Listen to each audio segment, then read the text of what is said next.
مدینے والوں کو خط لکھ کے چھوڑا، فرمایا مدینے والوں میں جا رہا ہوں، توجہ کر رہے ہیں آپ، صلوات پڑھیں محمد و آل محمد۔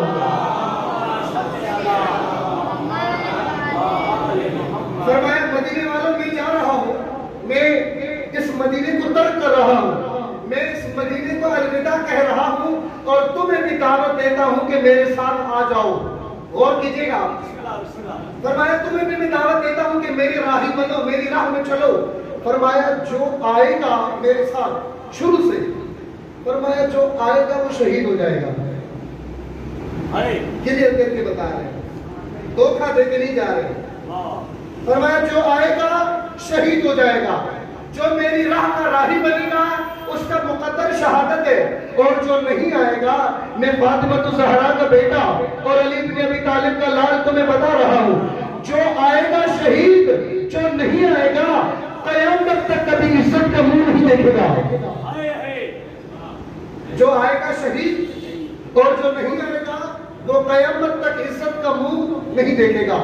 لم یدرک الفتح، کبھی بھی عزت کا منہ نہیں دیکھے گا۔ یہ جملہ کہہ کے امام نے مدینہ چھوڑ دیا۔ آئے مکہ 4 مہینے کعبے کی دیوار کو ٹیک لگا کر یہ امام نماز بھی پڑھاتا ہے، یہ امام امت کو دعوت بھی دیتا ہے، یہ امام ہر نماز کے بعد امت کو کہتا ہے کہ آؤ اس ظالم کے خلاف میرے بازو بنو، میرے ساتھی بنو، میری راہ میں چلو، میرے ہمراہ بنو، میرے ہمدرد بنو، آؤ۔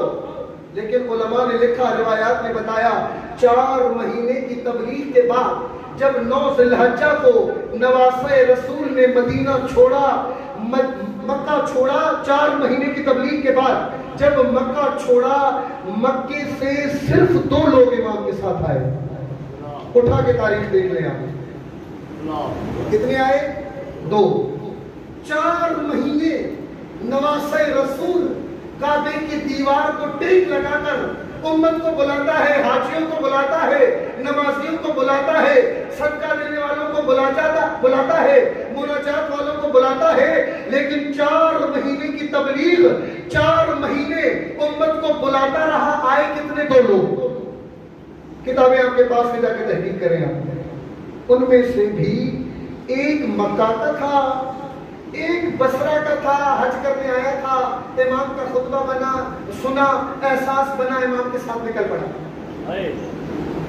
مکہ والے نہیں آئے، مدینہ والے نہیں آئے، کوفہ والوں نے خط لے کے امام کو چھوڑ دیا، بصرہ والوں نے آنے میں دیر کر دی، مدائن والوں نے توجہ ہی نہیں کی، شام والے ویسے ہی عدو کے اس نرخے میں تھے، لیکن جو نہیں آئے ان پہ پھر کبھی توفیق ہوئی کسی کو تو وہ گفتگو کریں گے، لیکن جو آئے ان کے بارے میں امام نے بتا دیا کہ یہ آئے کیوں ہیں۔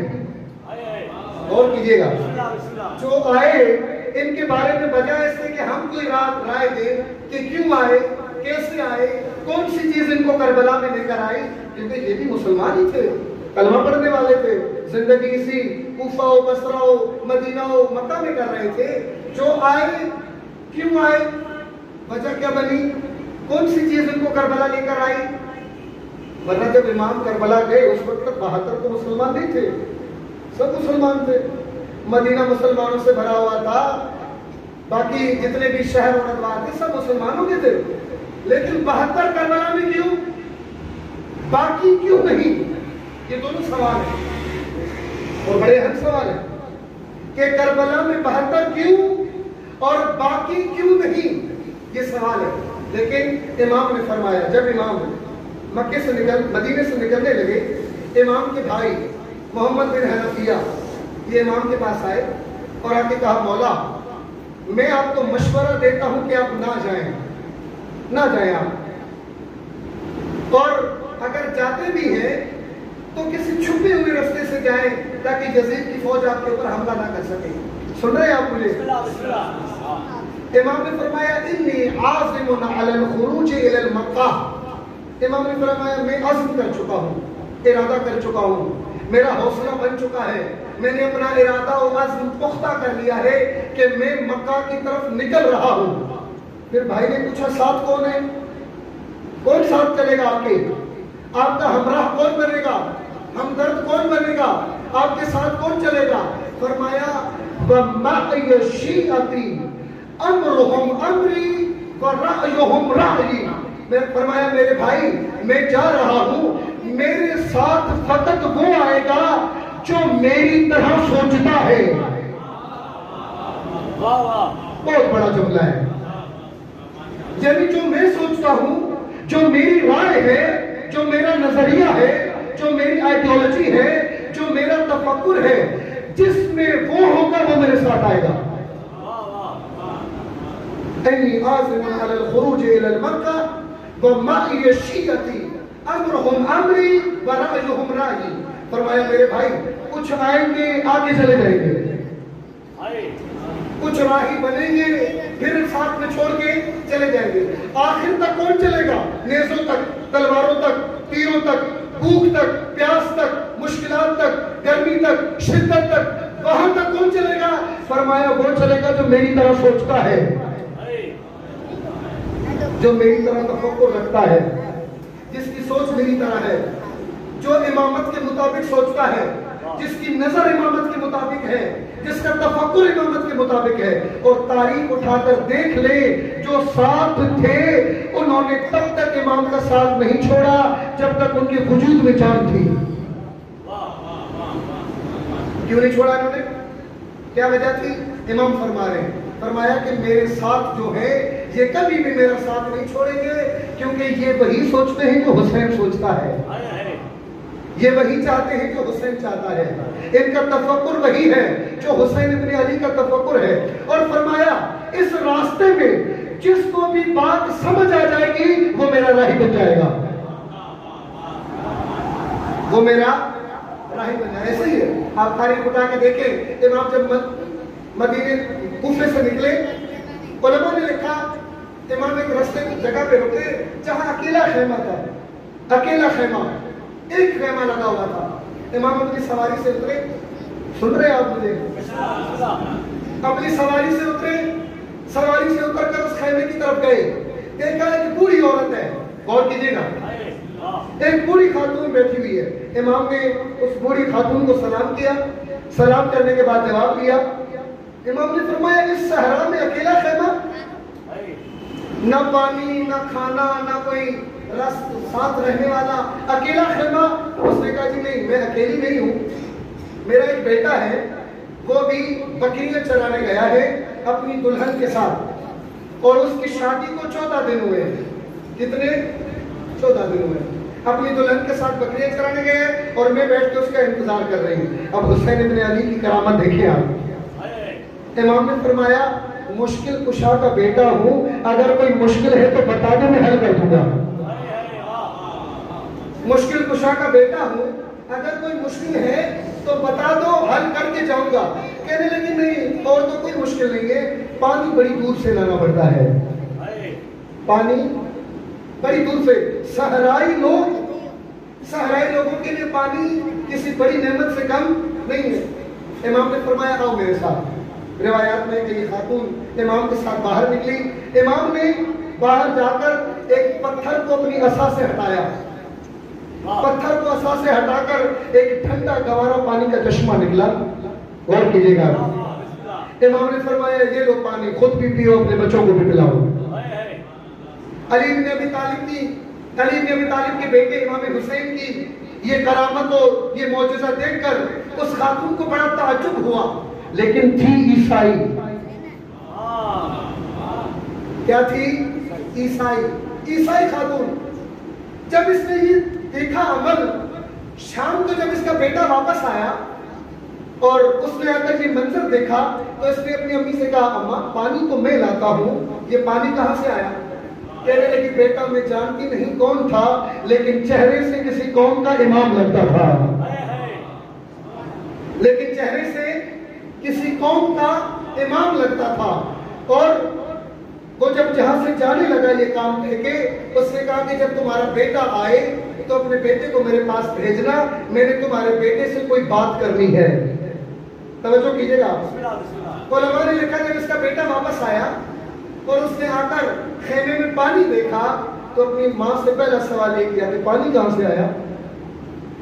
صحرائی لوگوں کے لیے پانی، کہا بیٹا پانی اس شخص نے چشمہ نکال کے دیا ہے جس کا خیمہ سامنے ہے اور وہ بیٹھ کر تمہارا انتظار کر رہا ہے، وہ بیٹھ کر تمہارا انتظار کر رہا ہے۔ علماء نے لکھا یہ شخص اپنی دلہن کو خیمے میں چھوڑ کر، اپنے جانوروں کو وہیں پہ چھوڑ کر آیا امام کے محضر میں، امام کی خدمت میں آیا، اور جب امام کے پاس بیٹھا، اب باتیں کیا ہوئی میں نہیں جانتا، گفتگو کیا ہوئی میں نہیں جانتا، باتیں امام کے ساتھ ڈائلاگ کیا ہوا میں نہیں جانتا، بس اتنا جانتا ہوں کہ عاشور کے دن کھڑا امام کے لشکر میں تھا، عاشور کے دن کھڑا امام کے لشکر میں تھا، اور جب جنگ کے لیے گیا اور عمر سعد نے اس کو جملہ کہا کہ کیا حسین کے پاس مسلمان ختم ہو گئے کہ اب عیسائیوں کو بھیج رہا ہے، تو یہ وہب قلبی، یہ وہب قلبی اس نے عمر سعد کو یہ جملہ کہا عمر سعد سنو، حسین کی ملاقات سے پہلے عیسائی تھا، حسین کے چہرے کے نور نے مجھے عیسائیت سے نکال کر حسینیت کا لباس پہنا دیا ہے۔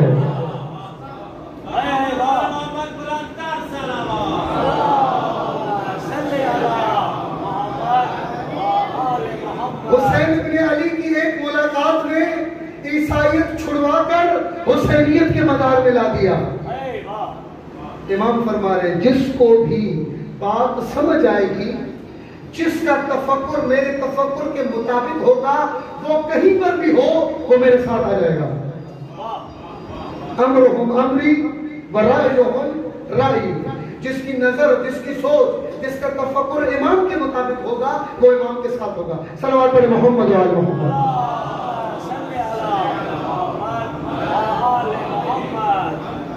آپ توجہ کریں، امام اور امامت کا جو سلسلہ ہے اس میں بہت سے لوگ امام کے ساتھ، ائمہ کے ساتھ تھے، امیر المومنین کے ساتھ کتنے لوگ تھے، امام حسن کے ساتھ کتنے لوگ تھے، لیکن لالچ ملنے پر، ہوس ملنے پر، دنیا ملنے پر، دھوکہ ملنے پر انہوں نے ساتھ چھوڑ دیا۔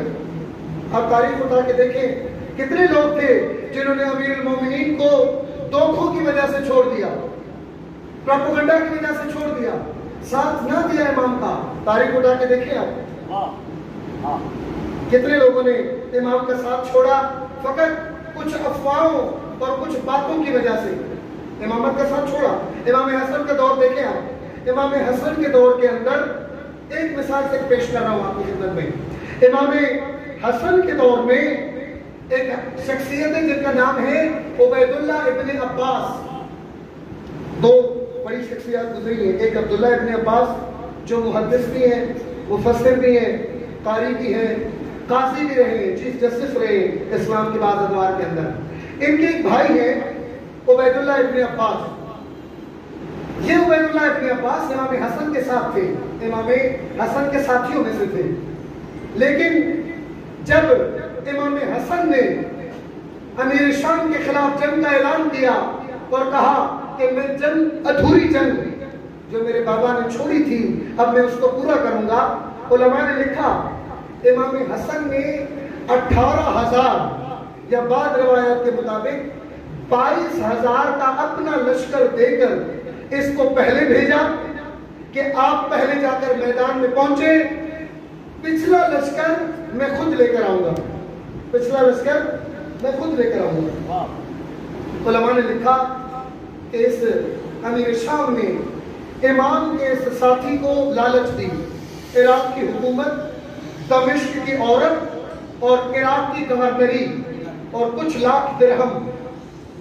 آپ توجہ کریں، لیڈر تھا، امام کے سپاہیوں کا لیڈر تھا، اور امام نے اس کو اسی وجہ سے سپاہی بنایا تھا کیونکہ امام کو پتا تھا کہ اس کے 2 بیٹے اسی شخص نے مروائے گی جس سے ہم جنگ کرنے جا رہے ہیں، اور امام کو تھا کہ شاید یہ امام کا وفادار رہے گا اور اپنے قدموں کو مضبوط رکھے گا اور امام سے غداری نہیں کرے گا۔ لیکن آپ توجہ کریں، عورت اور دولت کی چکر میں آ کر اس نے وقت کے امام کو تنہا کر دیا، وقت کے امام کو اکیلا کر دیا، اور اکیلا اس قدر کیا کہ جب پہلا لشکر لیڈر سمیت بک گیا تو پچھلے لشکر کے حوصلے بست ہو گئے۔ اور پچھلے لشکر نے بھی امام حسن کا ساتھ چھوڑ دیا. وہ امام حسن جو گھر سے تقریباً 40,000 کا لشکر لے کر نکلے، جب میدان میں پہنچے امام کے ساتھ خیمے میں صرف 7 لوگ تھے. کتنے؟ 7. کیوں ساتھ چھوڑا؟ ایک مثال دی صرف. کیوں ساتھ چھوڑا ان لوگوں نے؟ کیونکہ ان کی سوچ امامت کے مطابق نہیں تھی، ان کا تفکر امامت کے مطابق نہیں تھا، ان کا نظریہ امامت کے مطابق نہیں تھا. ایسے تو نہیں ہے کہ امام حسین کربلا کے میدان میں کھڑے ہو کر یہ جملہ فرما رہے انی لا اعلم اوفا ولا خیرا من اصحابی. لوگوں، جو ساتھی مجھے ملے نہ نانا رسول کو ملے نہ بابا علی کو ملے. جو ساتھی مجھے ملے وہ نہ ہی نانا مصطفیٰ کو ملے اور نہ ہی بابا علی مرتضیٰ کو ملے.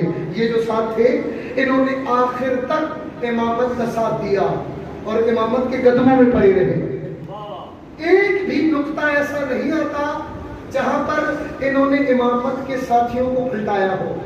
غور کریں، اسی لشکر کی کمر، اسی لشکر کے ریڑھ کی ہڈی، اسی لشکر کا سپہ و سالار حضرت عباس. غور کریں آپ، شمر میں حضرت عباس کو امام حسین کے لشکر سے نکالنے کے لیے ایک چال چلی.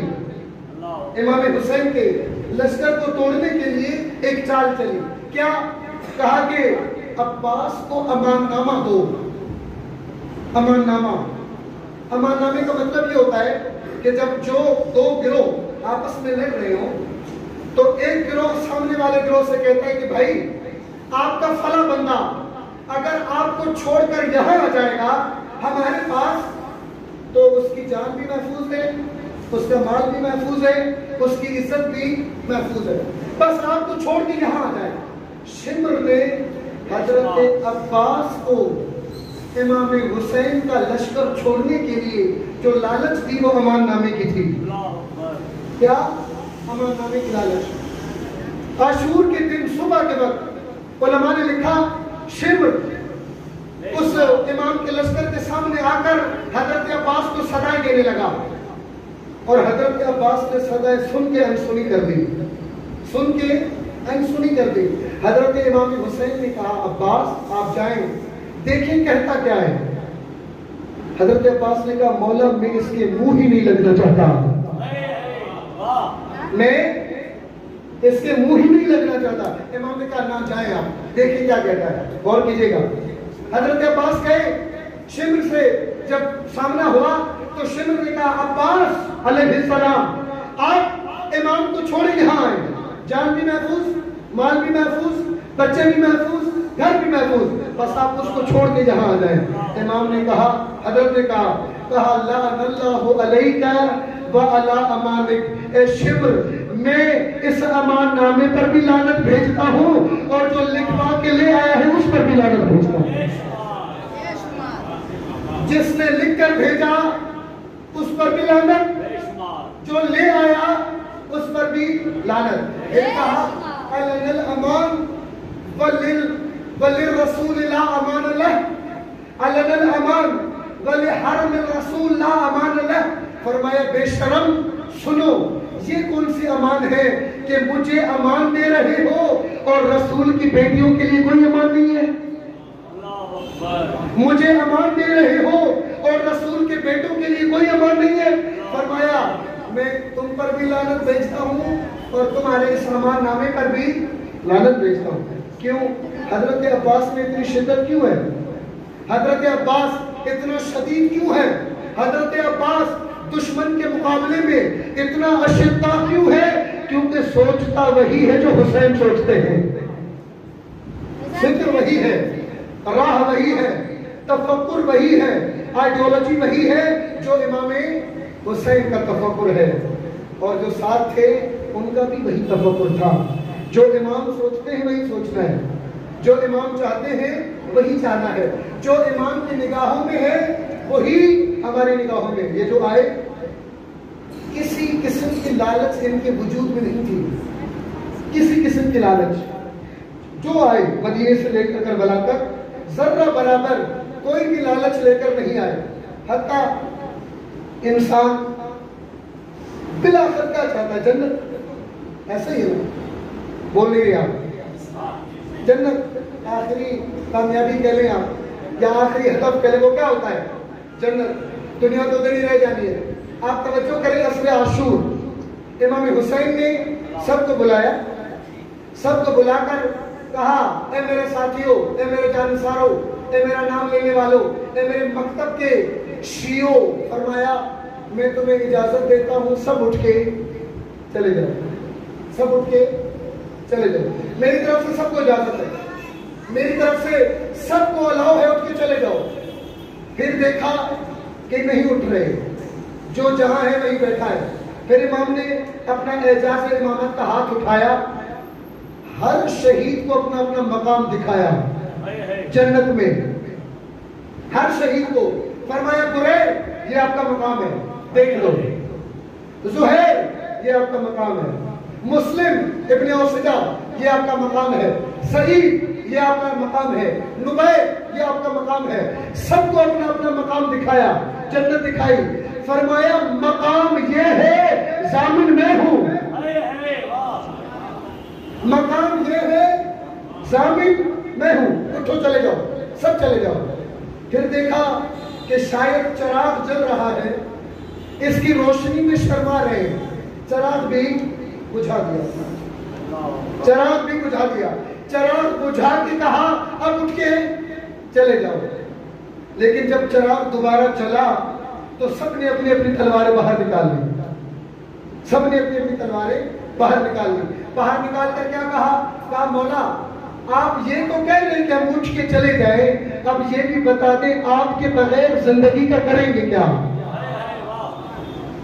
آپ کے بغیر زندگی کا کریں گے کیا؟ اسی لیے تو شاعر نے کہا کہ بجھایا ایک دیا شاہ نے 72 ہو گئے روشن.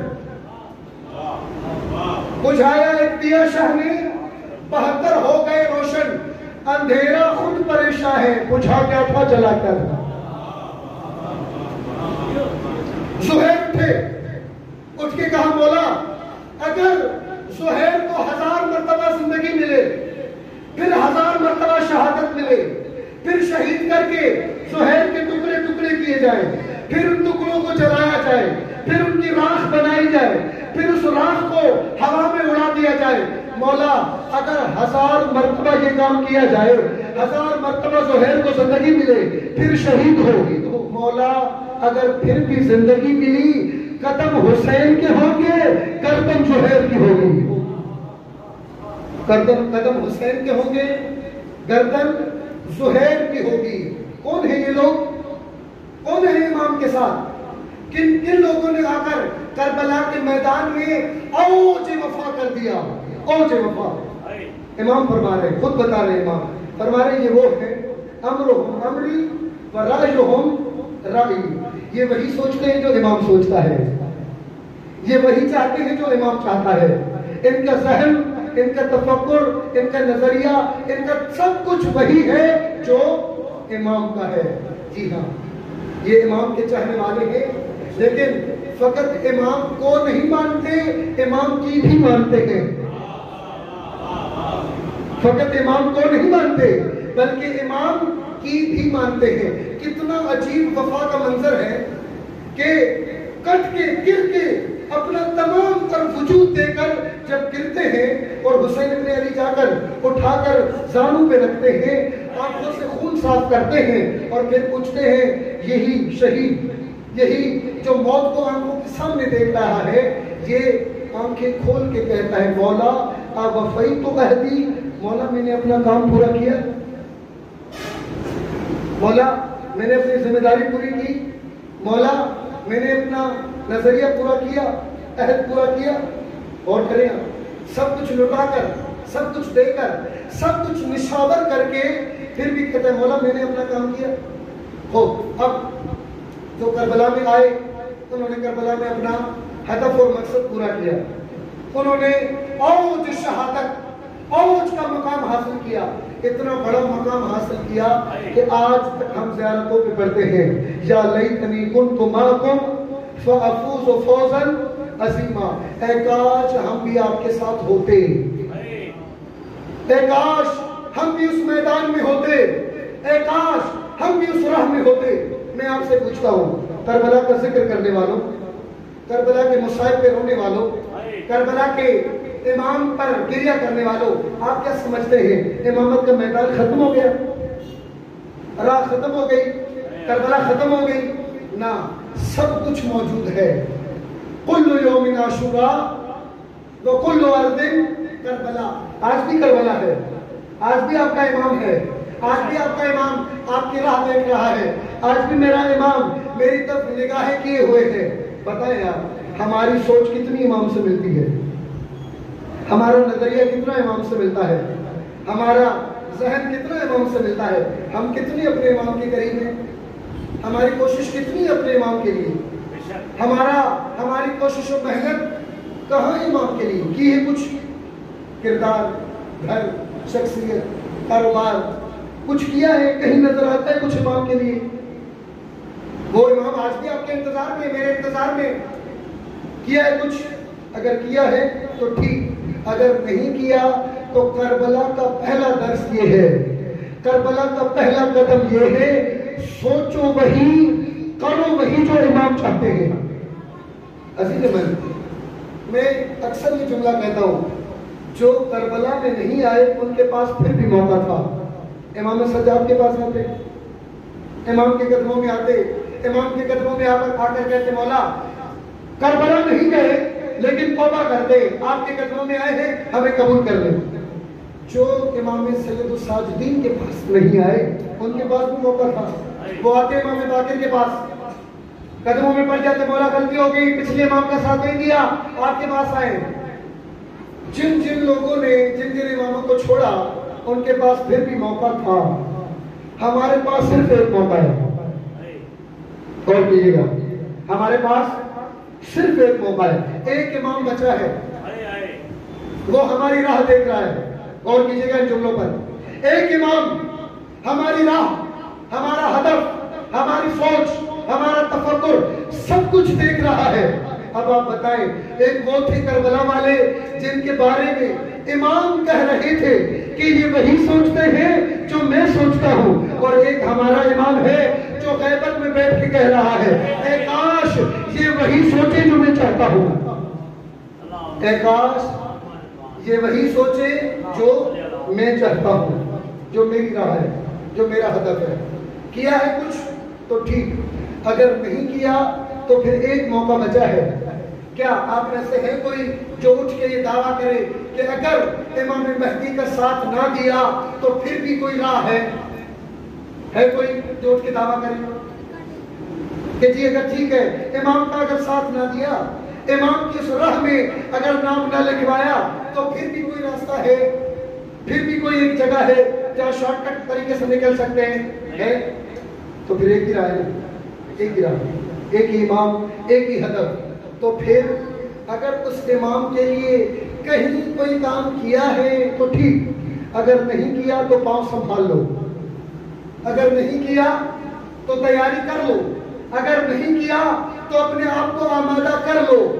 خدا کی قسم، عاشور کی رات امام حسین نے اپنے صحابیوں کو بٹھایا اور بٹھا کر کہا کہ آخری زمانے میں ہماری نسل سے ایک مہدی آئے گا۔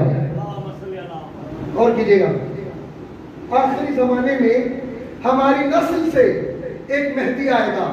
پھر اگلا جملہ امام نے پتہ کیا کہا؟ فرمایا اے کاش میں حسین ابن علی اس مہدی ابن عسکری کا سپاہی ہوتا۔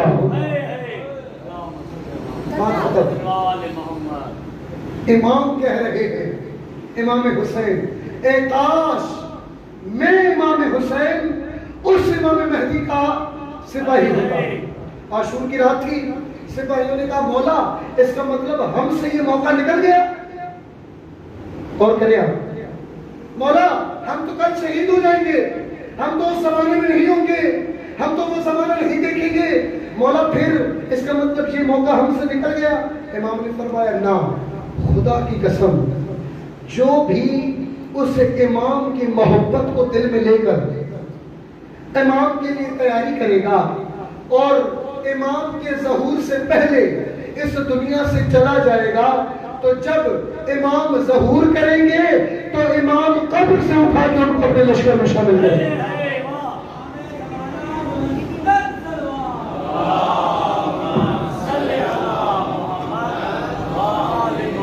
امام قبر سے اٹھا کر ان کو اپنے لشکر میں شامل کریں گے اور وہ امام کے لشکر میں امام کے ساتھی ہوں گے۔ امام کے لشکر میں آنے کے لیے کیا چاہیے؟ پہلی چیز کردار، پہلی چیز کردار۔ اس کے بعد جب کردار بنا لیا، آخری بات کر رہا ہوں توجہ کیجیے گا، جب کردار بنا لیا، جب گفتار بنا لی، جب شخصیت بنا لی، جب سوچ امام کے مطابق بنی، جب نظریہ امام کے مطابق بنا، جب آئیڈیالوجی امام کے مطابق بنی، اگر امامت کے مطابق تربیت کی ہے تو پھر تم کہیں پر بھی ہو، اگر آ گئے تو ٹھیک، ورنہ امام خط لکھ کر بلائیں گے تمہیں۔ امام خط لکھ کر بلائیں گے۔ حبیب کو بلایا تھا اور حبیب آیا بھی تھا۔ آپ کیا سمجھتے ہیں اگر امام حسین حبیب کو خط نہ لکھتے تو حبیب کربلا نہ آتے؟ نہ، خط لکھنا بعد میں آنے والوں کے لیے ایک دلیل ہے۔ توجہ کیجیے گا، مجھے نہیں پتا آپ کس ذوق سے سنتے ہیں۔ خط لکھنا بعد میں آنے والوں کے لیے دلیل تھا کہ اگر تم نے تربیت امامت کے مطابق کی، اگر بنے امام کے مطابق، اگر کردار امامت کے مطابق بنایا، اگر شخصیت امامت کی تربیت کے مطابق بنائی، تو تم کہیں پر بھی ہو امام تمہیں خط لکھ کر بلائیں گے۔ امام تمہیں خط لکھ کر بلائیں گے۔ لشکر میں کمی تھی؟ امام کی کربلا کے لشکر میں کمی تھی؟ نہیں۔ حضرت عباس، حضرت زہیر، حضرت بریر، حضرت کتنی بڑی حضرت سعید، کتنے بڑے بڑے لوگ تھے، لیکن پھر بھی امام نے لشکر میں حبیب کی کمی دیکھی، حبیب کی کمی دیکھی، کمی دیکھ کر خط لکھا اور خط لکھ کر کہا حبیب تم سے زیادہ ہماری معرفت کسی کو نہیں ہے، انت اعرف منا من غیرک، اے حبیب جتنا تم ہماری معرفت رکھتے ہو اتنا کوئی بھی نہیں رکھتا۔ تو حبیب آؤ اس میدان میں حاضری لگواؤ جس میدان میں تمہارے بغیر حسین کو کمی نظر آ رہی ہے۔ آئے حبیب، حبیب نے آ کر امام کے قدموں میں جان دی۔ روایات نے لکھا جب حبیب کٹ کر گرے اور امام حبیب کے اوپر آئے اور امام نے حبیب کو اٹھایا، امام نے چند جملے کہے، فرمایا كنت فاضلا یا حبیب تختم القرآن فی لیلۃ واحدہ، یا حبیب، اے حبیب تم ہمارے ان شیعوں میں سے تھے، امام کہہ رہے ہیں حبیب کی لاش پر، فرمایا اے حبیب آپ ہمارے ان شیعوں میں سے تھے جو رات کو جا کر جب مصلی عبادت پر کھڑا ہوتا جب تک قرآن پورا نہ کرتا مصلی سے نہ اٹھتا۔ تختم القرآن فی لیلۃ واحدہ۔ پھر اگلا جملہ فرمایا اے حبیب تم وہی سوچتے تھے جو ہم سوچتے ہیں، تم وہی سوچتے تھے جو ہم سوچتے ہیں، تمہاری سوچ وہی تھی، تم دنیا پرست نہیں تھے، تم حرام کے پیچھے نہیں تھے، تم ہمارے دشمنوں کے ساتھ نہیں تھے، تمہاری تربیت کے اصول ہمارے اصول تھے۔ اور پھر عاشور کی رات، توجہ کیجیے گا، یہ جملہ امام نے 2 مرتبہ فرمایا کہ میرے ساتھ وہی ہے جن کی سوچ میری سوچ کے مطابق ہے۔ ایک مقام میں فرمایا، ایک جب عاشور کی رات بی بی زینب نے کہا بھیا یہ جو ساتھ ہیں ان کا امتحان لیا ہے، بھیا یہ جو ساتھ ہیں ان کا امتحان لیا ہے، ایسا تو نہیں کہ کل یہ آپ کو چھوڑ کے چلے جائیں گے۔ امام نے فرمایا یا زینب، اے میری بہن پریشان نہ ہو، یہ جو میرے ساتھ آئے ہیں امرہم امری و رأیہم رأیی، بہنا یہ وہی سوچتے ہیں جو حسین سوچتا ہے۔ توجہ کریں آپ، 2 مرتبہ امام نے فرمایا ان کی سوچ میری سوچ ہے، ان کا نظریہ میرا نظریہ ہے۔ اب امام زمان ہماری نظر اور سوچ کے منتظر ہیں. ہم سوچتے کہاں ہیں؟ ہماری نگاہیں کہاں ہیں؟ ہماری عقل کا ٹھکانہ کہاں ہے؟ ہماری آئیڈیالوجی کیا ہے؟ ہمارا نظریہ کیا ہے؟ کہاں جاتے ہیں؟ کس کے ساتھ بیٹھتے ہیں؟ کیا کھاتے ہیں؟ کہاں سے کھاتے ہیں؟ کیا دیکھتے ہیں؟ کیا سنتے ہیں؟ سب امام دیکھ رہے ہیں.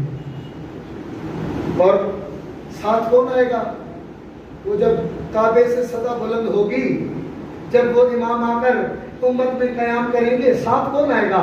ساتھ وہی آئیں گے جو کربلا میں ساتھ آئے. اور کربلا میں ساتھ کون آیا؟ کربلا میں وہی آیا. لاکھوں مسلمان تھے، لاکھوں کلمہ پڑھنے والے تھے، لاکھوں حاجی تھے، لاکھوں نمازی تھے، لیکن امام کے ساتھ کون آئے؟ جن کی سوچ، فکر، آئیڈیالوجی امام کے مطابق تھی. امام کو یزید سے نفرت تھی، ان کو بھی یزید سے نفرت تھی. امام شہادت کے شوقین تھے، ان کو بھی شہادت کا شوق تھا. اور انہوں نے کربلا میں آ کر وہ تمام میدان سجا دیا جو امام چاہتے تھے.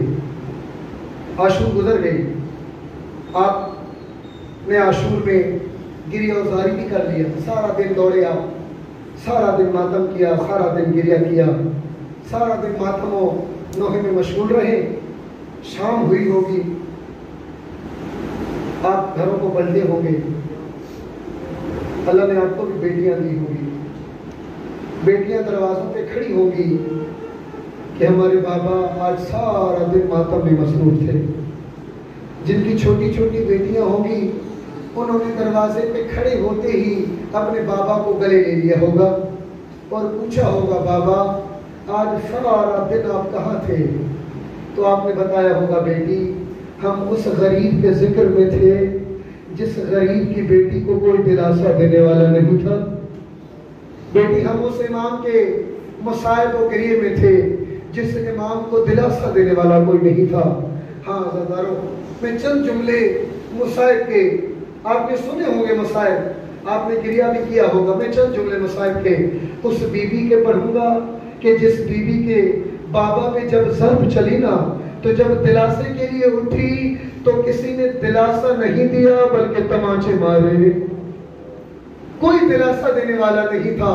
یہ معصوم بچی، علماء نے لکھا، شام غریبہ کو جب خیموں کو آگ لگی نا تو اس بچی کے دامن میں بھی آگ لگ گئی. جب یہ دامن میں آگ لگی ہوئی بچی ان میدان میں دوڑنے لگی تو علماء نے لکھا، یہ بچی جب دوڑتی دوڑتی کسی جگہ سے گزر رہی تھی تو حمید ابن مسلم کہتا ہے، میں نے دیکھا ایک چھوٹی سی بچی ہے، اس کے دامن میں آگ لگی ہے. میں دوڑ کے گیا، کوشش کی اس بچی کی آگ بجھاؤں، لیکن اس بچی نے اپنے زخمی کان دکھا کر کہا، ملعون مجھے ہاتھ نہ لگانا، میں رسول زادی ہوں، مجھے ہاتھ نہ لگانا، میں علی کی اولاد ہوں، میں حسین کی بیٹی ہوں. حمید کہتا ہے، میں نے کہا بچی میں کچھ لوٹنے نہیں آیا، میں کچھ لینے نہیں آیا، بس میں تمہاری آگ بجھانے آیا ہوں. عزیزارو، آگ بجھ گئی. شام غریبہ ہوئی. شام غریبہ میں حمید کہتا ہے جب خیموں کو آگ لگی اور یہ بیویاں ایک جگہ پہ جمع ہوئی تو جمع ہو کر ان بیویوں نے ایک دوسرے سے کہا، چلو اب ان بچوں کو ڈھونڈو جو گھوڑوں کے دوڑنے کی وجہ سے ادھر ادھر بھاگ گئے. چلو ان بچوں کو ڈھونڈو جو گھوڑوں کی ٹانگوں تلے آ گئے. چلو ان بچوں کو ڈھونڈو جو وحشت زدہ ہو کر صحرا میں دوڑے. کلثوم و زینب ان بچوں کو ڈھونڈنے نکلی. علماء نے لکھا، ڈھونڈتے ڈھونڈتے ایک مرتبہ جب سب بچوں کو جمع کر لیا تو جناب فاطمہ بنت الحسین نے کہا، پھوپھی اماں سب مل گئے، ارے وہ بچی نہیں ملتی جس کے بارے میں حسین نے وصیتیں کی تھی، ارے سکینہ نہیں ملتی. عزیزارو، یہ جملہ کہنا تھا. جناب زینب صحرا میں نکلی. صحرا میں نکل کر جب ڈھونڈنے لگی، اچانک ایک کونے سے آواز آئی، زینب ذرا آہستہ، میری بچی نے ابھی آرام کیا ہے، زینب ذرا آہستہ. جناب زینب قریب آئی، جناب سکینہ کو بابا کی لاش سے الگ کیا اور کہا، بیٹی کسی لاش کو پہچاننے کا معیار اس کا چہرہ ہوتا ہے، تم نے اپنے بابا کو کیسے پہچانا؟ کہنے لگی، پھوپھی اماں جب دامن میں آگ لگی اور صحرا میں دوڑی تو اس کونے سے آواز آئی، الیہ الیہ یا سکینہ سکینہ میرے قریب آؤ، بابا کا زخمی سینہ حاضر ہے۔ پھپھی اماں جب میں قریب آئی میں نے کوشش کی بابا کا بوسہ لوں، لیکن جہاں بوسہ لینے کی کوشش کرتی وہاں یا تیر کا نشان تھا یا تلوار کا نشان تھا۔ پھر میں قدموں کے قریب آ گئی، قدموں کے قریب آ کر جب بابا کے تلوے دیکھے ان کو چومتے چومتے پھپھی اماں مجھے نیند آ گئی۔ حضرت یہ جملہ کہنا تھا، جناب سکینہ کو لے کر جناب زینب آ گئی اس میدان میں جہاں سے لشکر کو سوار ہونا تھا۔ لشکر کو سوار کرنے کے لیے جب جناب سکینہ کو جناب زینب نے ساتھ لیا، ساتھ جب لیا علماء نے لکھا جناب زینب نے بی بی سکینہ کو اپنے ساتھ بٹھایا۔ جب ساتھ بٹھایا اور جب قافلہ چلنے لگا تو ایک روایت یہ ہے کہ جب سواریوں کے قریب سے ملعونوں نے نیزے گزارے، سر گزارے، تو ایک سر امام حسین کا جب بچی کے قریب سے گزرا نا، بچی نے ہاتھ لگانے کی کوشش کی۔ جب ہاتھ لگانے کی کوشش کی علماء نے لکھا ہاتھ لگانے کی کوشش میں بچی سواری سے زمین پہ گری۔ ایک اور روایت میں ہے کہ حسین ابن نمیر نے بچی کو ہاتھ سے پکڑ کر زمین پہ گرایا۔ جب بچی زمین پہ گری جناب زینب نے اپنا آپ زمین پہ گرایا۔ جب زمین پہ گرا کر پلٹ کے گئی تاکہ بچی کو واپس لے، کیا دیکھا کہ سکینہ ایک برقعے والی خاتون کے آغوش میں بیٹھی ہے اور وہ برقعے والی خاتون سکینہ کو پیار کر رہی ہے۔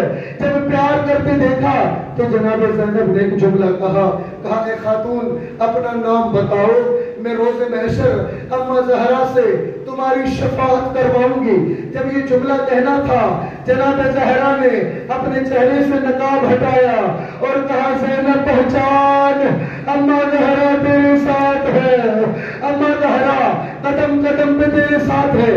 آخری جملہ شام کے دربار میں جب بچی نے رونا شروع کیا نا، اپنے بابا کو دیکھ کر، خواب میں دیکھ کر جب رونا شروع کیا، علماء نے لکھا روتے روتے جب ملعونوں کی نیندیں خراب ہوئی، ملعون نے پوچھا بچی کیوں رو رہی ہے؟ بتایا گیا اگر بچی کو اپنے بابا کا سر دے دو تو یہ بچی خاموش ہو جائے گی۔ اگر انہوں نے نیند کے خاطر بچی کو بابا کا سر دیا، جب بچی کو بابا کا سر ملا، اب بڑے عرصے بعد سکینہ نے جب بابا کا سر دیکھا، اپنے بابا کے سر کو آغوش میں لے کر کچھ باتیں کرنے لگی۔ پہلی مرتبہ کہا بابا جب آپ جا رہے تھے آپ کی داڑھی سفید تھی، بابا اس کو لال کس نے کر دیا؟ پھر کہا بابا جب آپ جا رہے تھے آپ کی نسیں کٹی ہوئی نہیں تھی، بابا ان نسوں کو کس نے کاٹا؟ پھر کہا بابا میرے زخمی کان دیکھ لو، ملعونوں نے مجھ پہ رحم نہیں کیا۔ پھر کہا بابا جب بھی آپ کو یاد کرتی یہ ملعون تماچوں سے میری پذیرائی کرتے، لیکن بابا مجھے تماچوں کا دکھ نہیں ہے، بابا دکھ یہ ہے کہ دست عدو بزرگ طرف دست من، بابا جب مجھے تماچے مارتے میرا چہرہ چھوٹا تھا، ملعون کا ہاتھ بڑا تھا، بابا جب تماچا لگتا میں زمین پہ گر جاتی اور زمین پہ گر کے کہتی چچا عباس مدد کو آئیے۔ اگر یہ گفتگو جاری تھی اچانک گفتگو بند ہوئی، سید الساجدین نے نبض پہ ہاتھ رکھا، کربلا کی طرف رخ کیا، بچی خاموش ہوئی، فرمایا انا للہ و انا الیہ راجعون۔